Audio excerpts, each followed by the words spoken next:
All right, Pez fans, thank you for joining us once again. Today with me here live on Pez via Skype from Melbourne, Australia is Peter Gray. And I've got to look at my notes for this because his title is pretty big. He is the Vice President of Global Advanced Technology for Sport for NTT. And if you're not familiar with this company, and if you've been watching the tour, you will have seen some of the deepest dive into data we have ever seen from cycling. That data is provided by NTT, sliced and diced and delivered to us in bite-sized chunks that we can actually use. And we are going to get into that right now with Peter. Peter, thank you for joining us. Pleasure to have you on the show.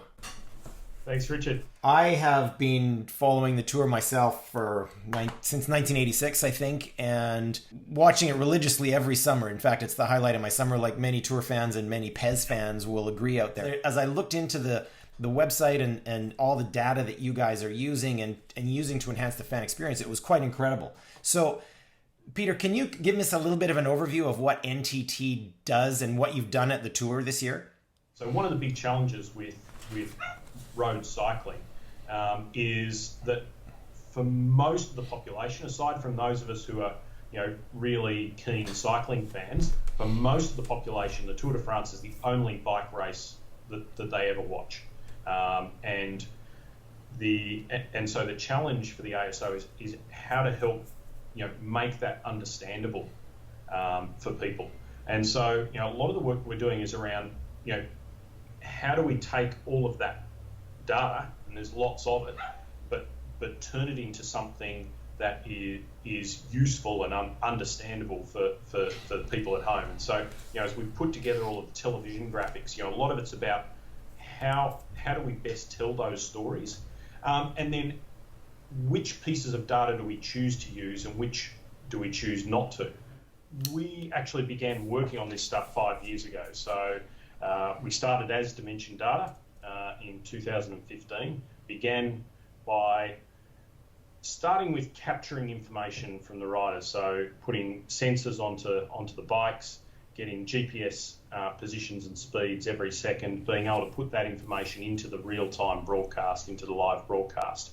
So it means, on the TV broadcast, we can get things like live time gaps, not just for the main groups, but for all the groups. You can get time gaps to individual riders. You can get all of the speed information, all that kind of stuff as well.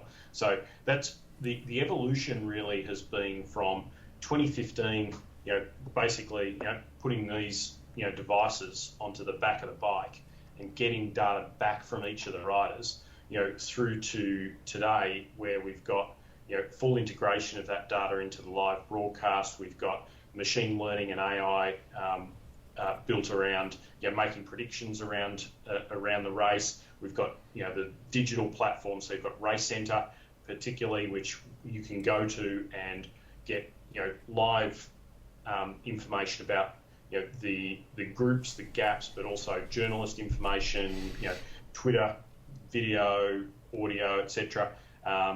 And you can go and follow individual riders on Race Center and see exactly where particular individuals, or where all the riders from a particular team or from a particular country. You can do all that kind of stuff. And then we also created the letourdata Twitter platform, which allows us to do in-race live data commentary using all that information. So basically, over that 5 years, we've continued to build that out year on year. This year we do it as NTT because Dimension Data has now become part of this big NTT organisation. You've got in your hand, I saw that electronic device which we have seen show up on riders' bikes now for the last few years.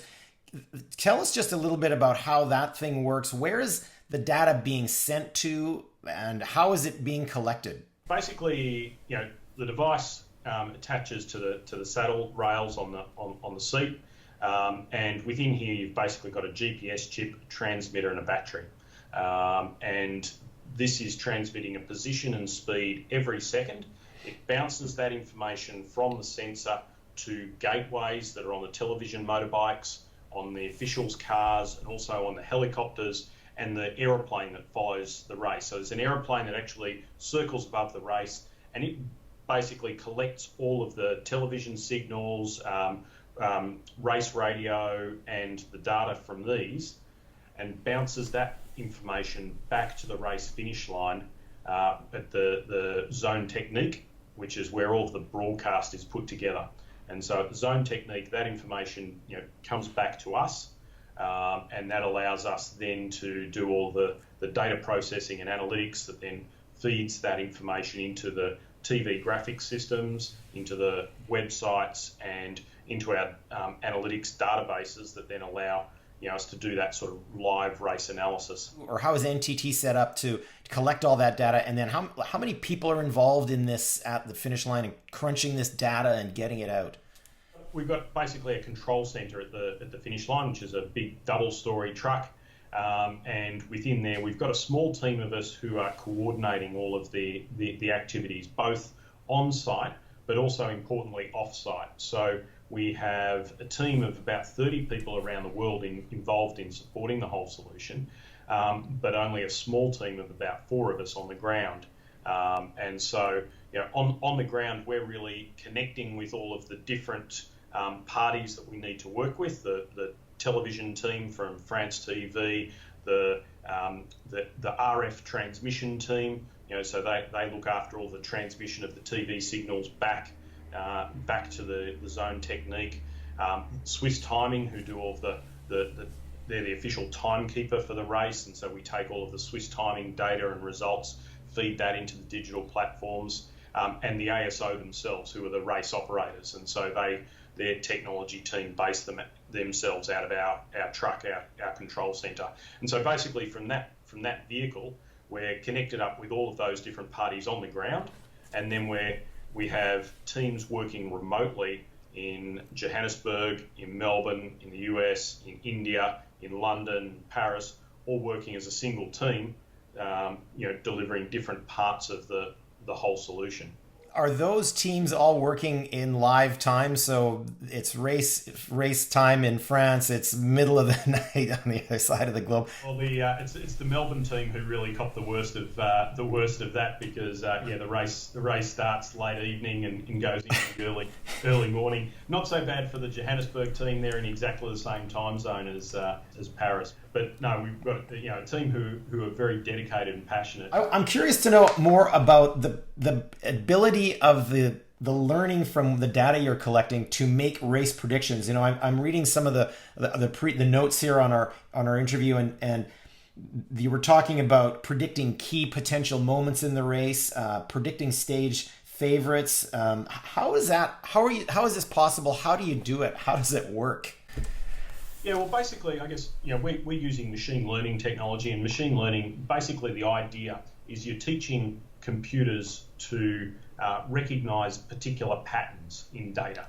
And so, if we talk about, for example, the stage favorites, we feed the model all of the race results we've used the last 6 years of race history, not just for the Tour de France, but for every UCI event from 2.1s, horse category, World Tour races, etc.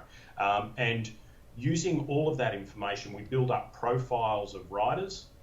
So you can start to look at, based on their results historically, you can start to identify the profile or the nature of a rider, which types of courses are they well suited to, what types of races, how they rank versus other riders. The details of the course that given day, their team, so who are the other riders in their team, and how that might influence the result. Generally, a stronger team tends to do better. All of these things are all factors. Some of them bigger factors than others, but they all feed into a model.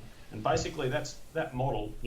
If I just talk about the stage favourites, it's about 150,000 different decision points that it's making. Wow. It's taking all this information and it's taking it through all of these different decision trees and coming out with an output, and basically saying this is the probability for each rider of winning today's stage. it ends up predicting riders or groups of riders who are actually pretty much similar to when we go, the ASO run a poll of all the journalists each day. Who are the riders that the journalists think are going to be the favourites for today, and inevitably the riders that our model is predicting look very, very similar to the group of riders that the journalists are predicting.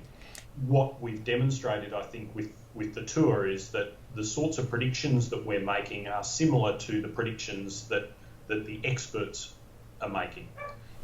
If you can use technology to make predictions that are similar to highly potentially expensive, rare experts, you can potentially make that knowledge and expertise available to a much broader range of people and a much broader range of situations. So this is starting to raise another big question, another interesting question. For a couple of one. First of all, did you predict Egan Bernal as the winner of the Tour this year? Yes. Wow. Yeah. He was number one. When were you able to make that prediction? We made that prediction before the Tour started. Okay. Wow. That was primarily because if you actually look at his results and his form leading up to the Tour, he was probably the most in-form GC contender, in terms of his results, particularly early in the season. So, an interesting thing is that Geraint Thomas, the machine rated quite low in terms of his probability of winning. And I think, a large factor in that was that, this season so far, he hasn't actually really finished a race. He hasn't had a GC result. So the machine actually said, basically, I guess the machine's figuring, well, he hasn't had a GC result, so therefore his probability of doing well in this year's Tour is much lower. Because historically, the winners of the Tour de France have typically done well at a race like the Dauphiné or the Tour of Swiss or those earlier season stage races. Yeah. The second thing that comes to my mind is if you have the ability to start predicting these outcomes, there's something much bigger going on here in the world of betting. Yeah, look, it's certainly a question that comes up pretty regularly, and those guys are also producing their own models for identifying likely winners, but they're actually as much interested in where are the betting dollars going, because they're basically hedging. So they're actually more interested in understanding where the dollars are going to go than necessarily who's actually going to be the winner of the stage. So the way that you're actually creating that model's slightly different. I mean, this is great that we're starting as fans. We can watch the Tour and get all this data on our screen and kind of play along at home. What is the future for this kind of data collection in terms of sport? What are you as a brand and as a company looking at, and what do you personally think is the future of this? We sort of see that technology will keep evolving, and the way that we engage with technology will keep evolving. If we look at how we watch sport today versus how we watched it 10 years ago, it's quite significantly different because we all have these devices that give us access to a whole bunch of additional information. And so we know, and we did some research just prior to the Tour, we know that a large percentage of people at a live sporting event will be looking at stats and additional information on their second screen. They'll also potentially be streaming replays or looking at video content while they're actually at the live event, let alone for people at home who will be using a digital platform as their second screen, but also then interacting with through social media. It's the digital version of having your mates around to watch the Sunday afternoon footy game.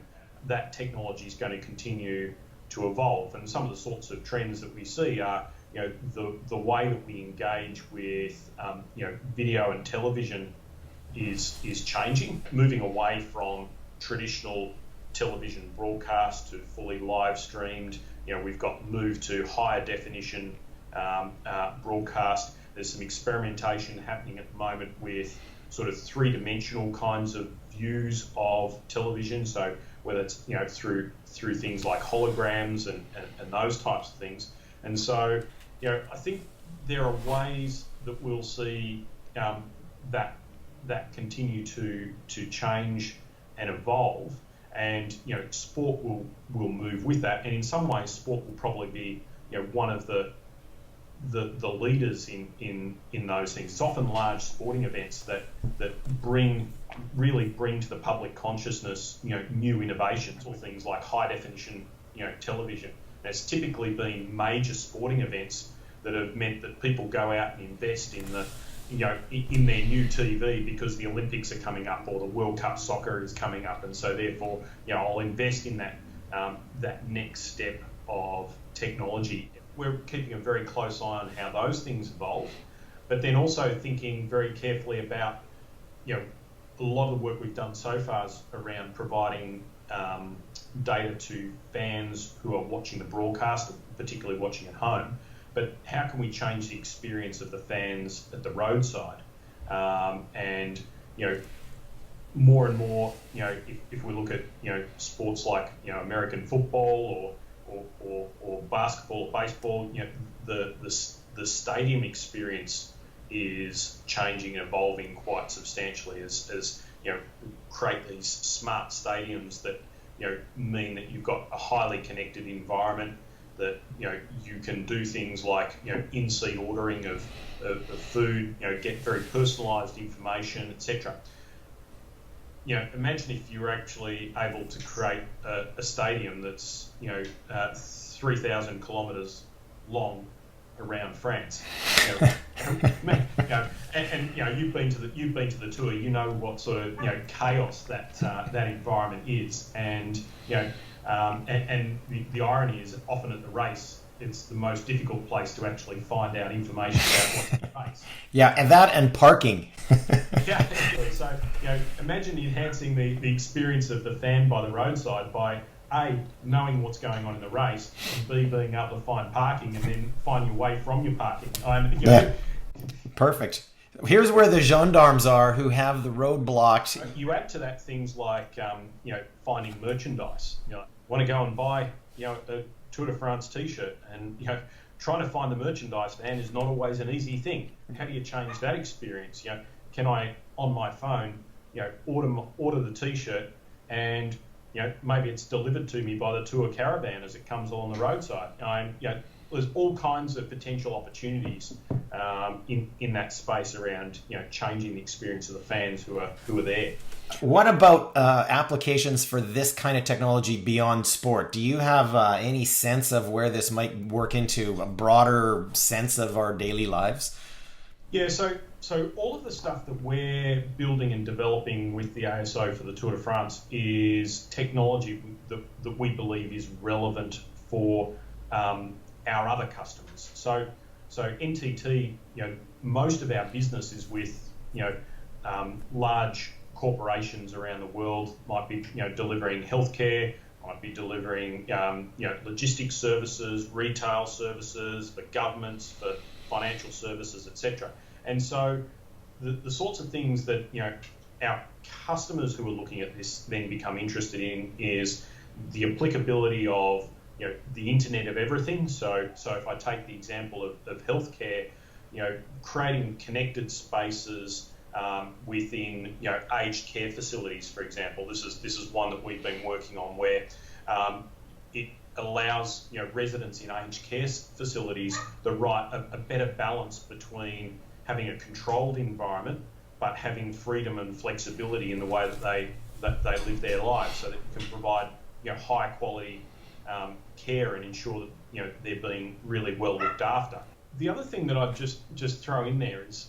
Are you using this technology in other sports beyond cycling? Yeah, so we've taken the same sorts of technology and applied it to certainly within a number of other cycling disciplines, including mountain bike, track cycling, etc. But then also Ironman, marathon, and those types of events. And then NTT is involved in a whole range of different sporting events around the world. So we're involved in IndyCar in the US, We're involved in European soccer and provide services into European soccer. Around the world, we've done a number of rugby World Cups, cricket World Cups, etc. In different ways, providing different types of technology services. The Volvo Ocean Yacht Race last year, we're providing services at a number of the ports there. So, we are involved in a whole range of different sporting events, sometimes using technology like we do at the tour, but also delivering other types of technology solutions for different kind of events around the world. Well, it sounds like a pretty bright future ahead for us. Thanks very much, Peter. Pleasure talking to you.